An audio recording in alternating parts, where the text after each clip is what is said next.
السلام عليكم، نتمنى تكونوا كامل بخير. مرحبا بكم في قصة جديدة، نتمنى أنها تعجبكم وتبارطاجيوها مع أصدقائكم وتديروا جيم للفيديو للمزيد من القصص. تقول هذه المتابعة: أنا أسماء من الغرب الجزائري، عشت طفولة مؤلمة، الأم تخدم والأب عاطل على العمل، والظروف تاعنا خلاتني نعيش عند جداتي حتى وصلت 15 سنة. من بعدها رحت أنا وخاوتي عند ماما كي كبرنا ومن هنا بدات المعاناة. الأم والأب ما ولفناش المعيشة معاهم، كل يوم يضاربوا على أتفه الأسباب، ومن بعد زعافهم يرجعوا فينا. أختي باش تكسب رضاية ماما حبست قرايتها وقعدت في الدار باش تربي خويا الصغير، ولات هي الكل في الكل. ولات كي تشوفني نحب نلبس ونخرج مع صحاباتي تغير، وكي يقول لها اختك شابه عليك تزيد تهبل كل يوم دير لي مشاكل مع ماما بسبب الشغل تاع الدار. حتى انا كنت رجع لها الهضره، نقولها انتي حبيتي الدار وانا حبيت قرايتي، هي تهبل. وصلت حتى كي جا وليد صاحبه ماما باش يخطبني، مع العلم اني كنت نعرفه، راحت هي وماما عندي ماه وقالوا لها خليك منها، ما راهيش رزينه وحبه بيض ما تعرفش تقليها، وروحي خطبي بنتي الكبيره. انا جاوني قالوا لي بلي فلان حب يخطب اختك، شوكيت وسكت ما حبيتش نهدر. حتى واحد النهار كنت ندور مع صحاباتي تلاقيته، قال لي حبسي نهدر معاك. قلت له انت مهبول تقولي نجي نخطب من بعد تقول يمك على اختي؟ قال لي لا يماك واختك جاو الماما وتفاهموا معاها، وانا ما حبيتش نقول لهم بلي نعرفك باش ما يصراوش المشاكل بسبتي. وقلت لماما بطلت مانيش حاب نتزوج باش نسكت الحس. ورحت لماما واجهتها، قلت لها انت كيفاش يجيو يخطبوني تقولي لهم هذه طايشه ماهيش تاع زواج، يعني تقدر هذه نجوزها لك بصح تاع ادي خدها هذه لا ما نقبلهاش. ايماجيني وكنت نحبه هكا دير العداوه بيني وبين اختي.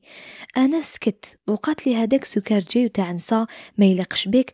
قلت لها ايه بصح يلق على بنتك الاخرى. وسكت على خاطر كنت مازالني صغيره ونقرا، واصلا ما كنتش دايره زوج في راسي.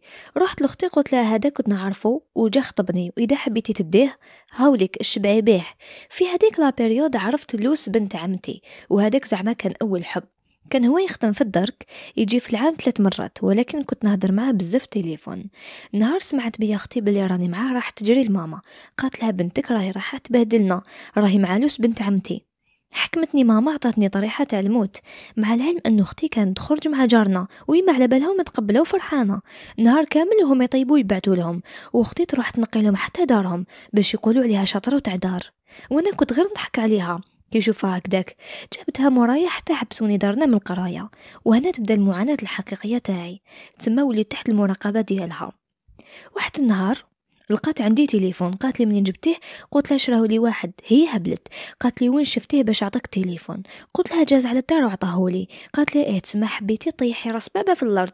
قلت لها جاز على الدار، ماشي كيما انت نهار كامل وانت عند الجيران تنقي لهم وطيبي لهم، في حسابك ما على باليش واش راهو صار يمر ظهري. قلت لها تقولي على التليفون نقول البابا عليك مع وليد الجيران. راحت قالت لماما، جاتني ماما وقالت لي ايه وليتي تهددينا باش تقولي لباباك، ما لسناش راهو جايك وتليفونك الشبعي به. ضحكت وما درت لهمش حساب وقعدوا يخطوا لي. ولات ماما كي نقولها راني حابه نشري حاجه تقولي روحي عند اللي شرى لك تليفون يشري لك، ونشوفها كل ما تروح تخلص تدي معها اختي وتشري لها كامل واش تحب، وانا غير نشوف بعيني ونبكي. حتى واحد النهار عيط لي لقاني نبكي، قال لي واش بك؟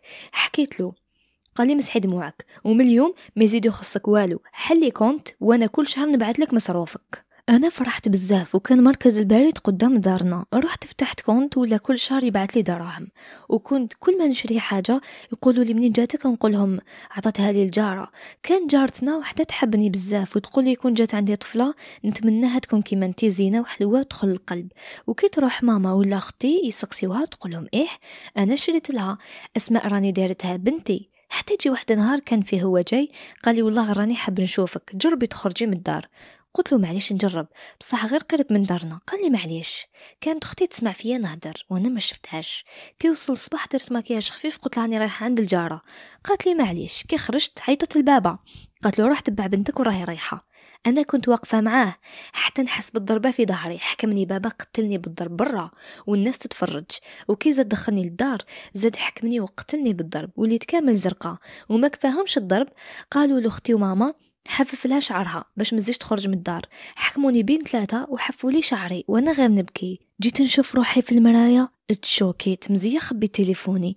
هيا في الليل كي رقدوا كامل جبت التليفون تاعي وعيطت له، حكيت له واش صرالي. قال لي دوك نهضر معايا ما ونجي نخطبك خلاص. قلت له وين تخطبني وانا بلا شعر؟ وليت نضحك. قال لي نحكي معاها باش توجد روحها والخطره الجايه كي نجي نديرو كلمه. قلت له ايه على 6 شهور يكون شعري طوال شويه. الوقت هذاك ما كنتش نعرف البيريك ولي زيكستونسيون. نط الصباح حيت لعمتي قلت لها قولي لجده تجي تديني راهم حيقتلوني. جات جده لقاتني غير انا واختي، ماما تخدم وبابا برا. قالت لي طمي حوايجك وهي معايا. ودارت لاختي قالت لها هي واحد الغيوره، هي واحد اليهوديه، والله ما تربحي لا انت لامك لا باباك اللي هو وليدي. وداتني معاها وقالت لي ما تزيديش تروحي لعندهم، انا ندبر راسي بيك. دارت لي الغدا وقالت لي روحي تريحي حتى تروح لك الزروقيه من لحمك ووجهك. طاح الليل حتى نسمعه في الباب يطبطب. حلت الباب لقات ماما وبابا جاو يدوني.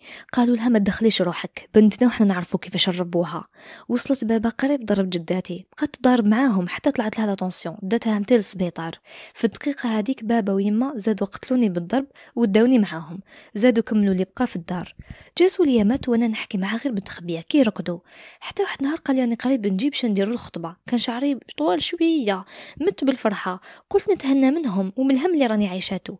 كي جات ماما العشيه من الخدمه قلت لها فلانه وجاي يخطبني السمانه الجايه. شافوا في بعضهم هي واختي وقالت لي مادام اختك الكبيره ما تزوجتش ما كاش زواج. قلت لها انتوما واش راكم حابين مني؟ حابين تهبلوني؟ كون ما تقبلوش والله غير نهرب معاه. قالت لي ايه قولي له يبعث يماهم بعد ساهل. فرحت وانا ما على باليش واش راهم يخطوا. راحوا عندي ما تطفل وما خلاو ما يقولوا فيا تقول عليا عدوتهم. عيطت له يماه قالت له غير هذيك اللي ما تدخلش لداري، اللي يماها واختها جاو ويهضروا فيها. واش بقى هو قعد مشوكي حكى لي واش صرا وما راهوش مأمن. قال يا بنتي راكي عايشه مع العديان ماشي مع الفاميليا. وقعدت غير نبكي. رحت قلت لهم علاش راكم ديروا فيا هكا؟ يا كان بنتك يا يما. وشفت في اختي قلت لها كان اختك. خزروا فيا وقالوا لي كون ما نرجعوكش عرضت البنات رانا ما نتسماوش. حتى واحد نهار يما عرفت بلي بابا تزوج عليها وحكمها كامل هبلت على الدنيا. كانت تعيط له هو ما يرفدش، ردت سعفها كامل فيا. قالت لي كون صابني ما نشوفكش قدامي. قلت لها ايه كي شغل انا اللي قلت له تزوج عليك ولا جبت له المراه. قالت لي تخرجي من داري وكانك مراه ديري دار. شفت فيها وكانت الدنيا شتا والليل. قلت نروح نجارتنا حتى يروح لها هبالها. خرجت ما شافتنيش. قلت لخويا الصغير عليا بلي راني رايحه نجارتنا. قال لي معليش روحي.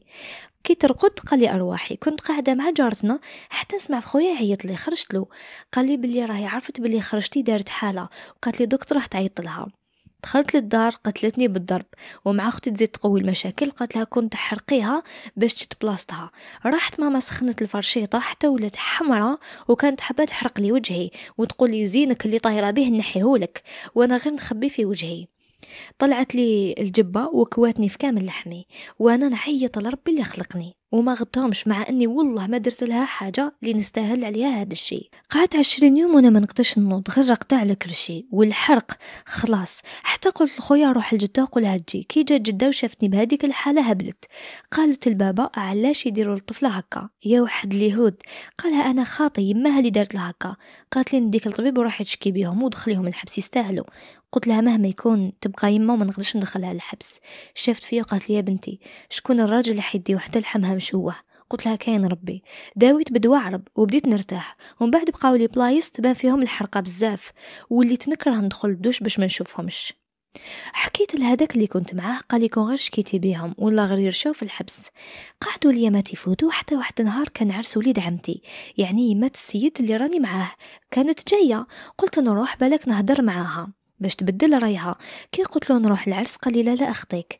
درت راي ورحت. كي شافتني ماما واختي لحقتهم للعرس تشوكاو. راحت اختي لبابا قالت له بنتك جايه تبهدلنا وحابه دير المشاكل مع يمات صاحبها. عيط لي بابا قال لي ارواحي. ركبت معاه واختي معانا. قال لي انت حابه تهبلينا؟ قلت له واش درت؟ والله ما درت حاجه والفاميليا كامله يشهدها.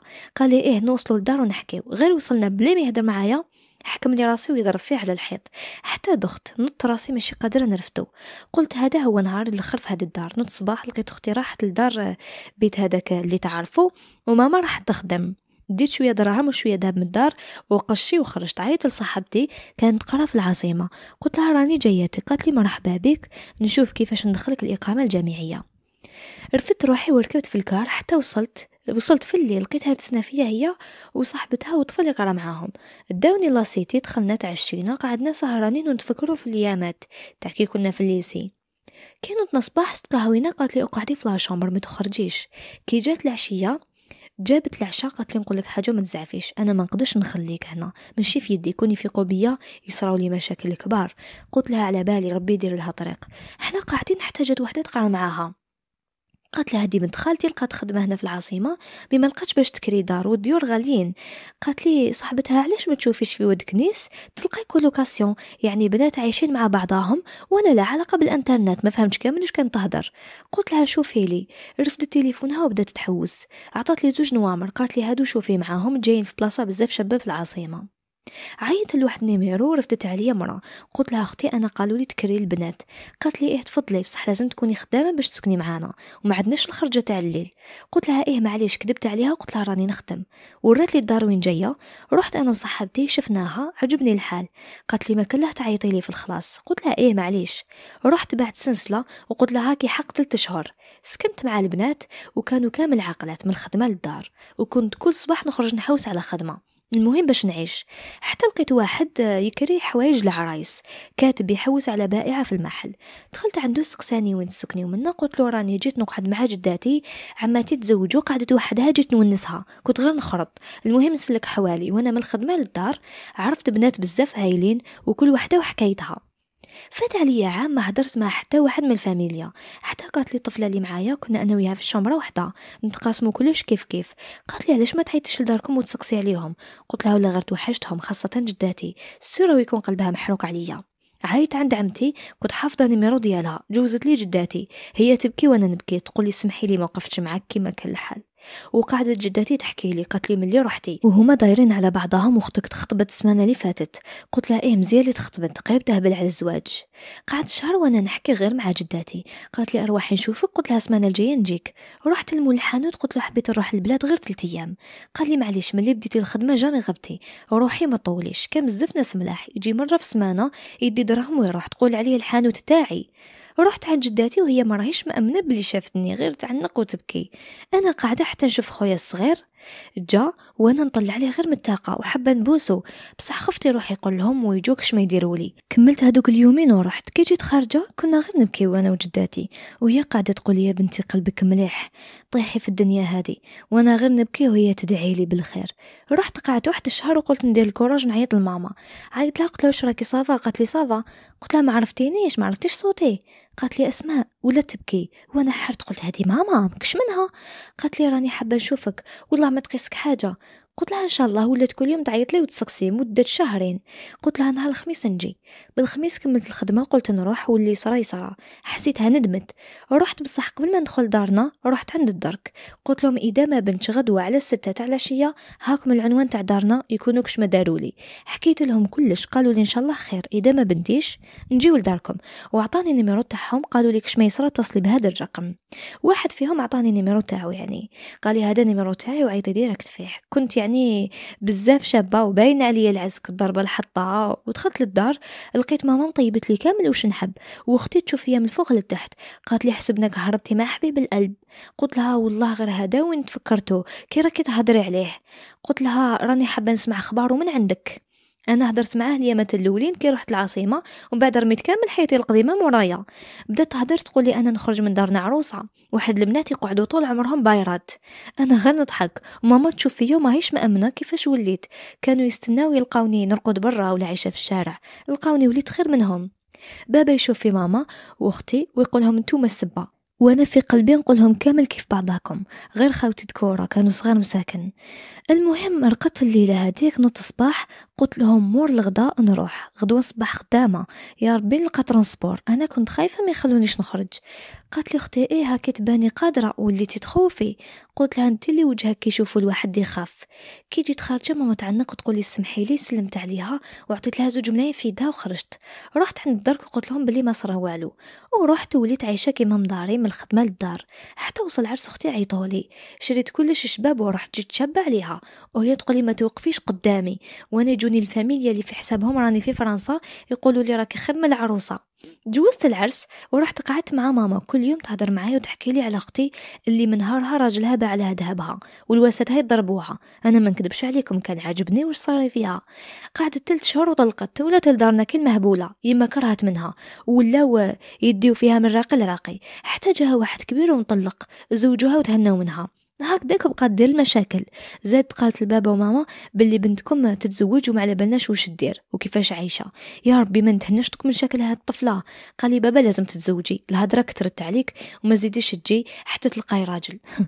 انا تما كرهت وقلت لهم وانتوما ما رقمش خاطيني، وانا كنت معقده من الحرق اللي في لحمي نحشم حتى نروح للحمام، فما بالو كان نتزوج. قلت لهم ان شاء الله وجبت روحي عليهم، قلت نعيش حياتي. حتى يجي نهار مولات الدار قالت لنا حنتزوج لازم تخرجوا. يا ربي وين نروح؟ بقيت نخمم وخرجت نشري، وكان السوبرات يعرفنا كامل. قال لي واش به وجهك مبدل ما كاش تضحكي كيما مداري؟ حكيت له. قال لي هاد الدار راهي قدامي فيها بنات وراهم يحوس على واحده معاهم، قريب نسلم له على راسه.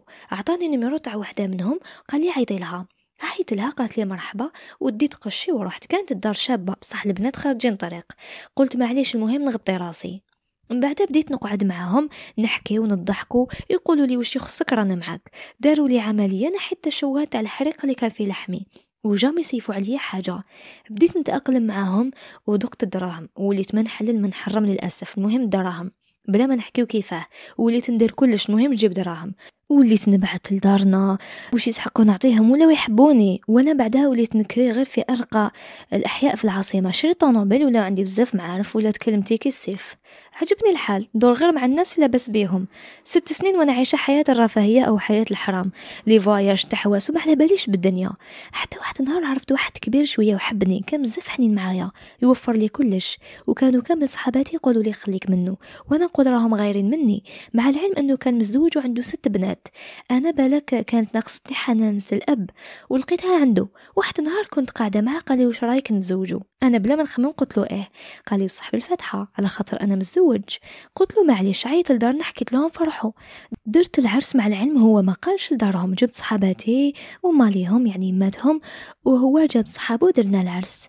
قعدت معها 6 شهور وعرفت روحي باللي حامل. كي قلت له كنت نستنى فيه يفرح. قال لي نقول لك حاجه، انا ما قلتلكش جيبي لي دراري والبيبي هذا طيحيه، مرتي تاني راهي اونسانت، انا نروح لاسبانيا وكي نجي ما نلقاش. قلت له شنو طيح البيبي على جثتي؟ قلت له شوف البيبي هذا ما يطيحش ولازمك تعقد عليا قبل ما يزيد باش نماركيوه، ولا راني نروح عند مرتك وراني مبهد لك معاها وكل واحد يروح في طريقه.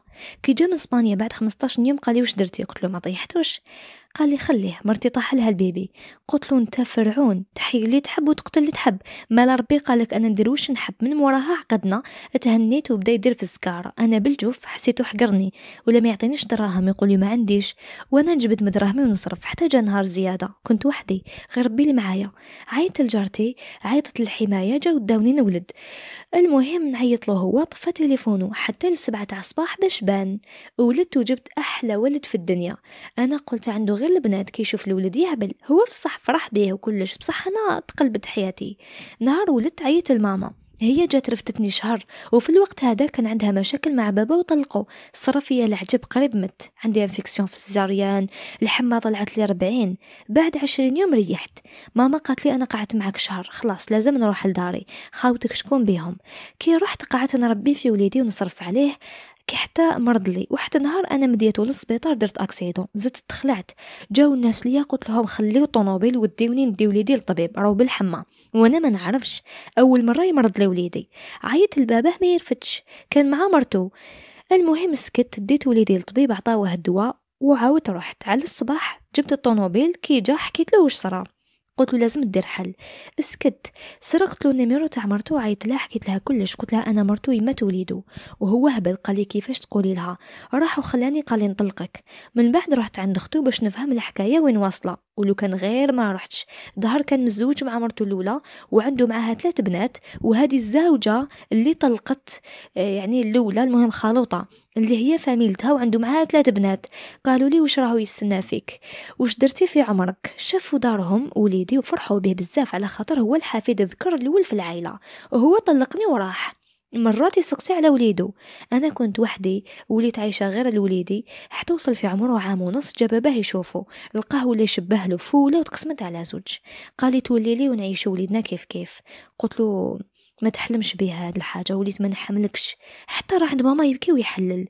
عيطت لي ماما قالت لي ارجعي له راه وندم وشوفي على وجه هاد الملائكه ما تخليهش يعيش بلا بابات. وبقى يوعد فيا حتى لعب لي على راسي وليت له. قلت معليش وليدي يعرف فاميلته. وملي رجعت له لليوم ما عشت نهار سعاده في حياتي نشوف فيه غير يذكر، ويعني ربي يطيح فيه كل المصايب تاع الدنيا. وانا راني عايشه معاه على جال وليدي. المهم وليدي فرحان، مع العلم مازالني صغيره عمري 31 سنه دوكا. وبالنسبه لاختي راهي عايشه كالخدامه عند عجوزتها وراجلها وكل يوم تاخذ الضرب.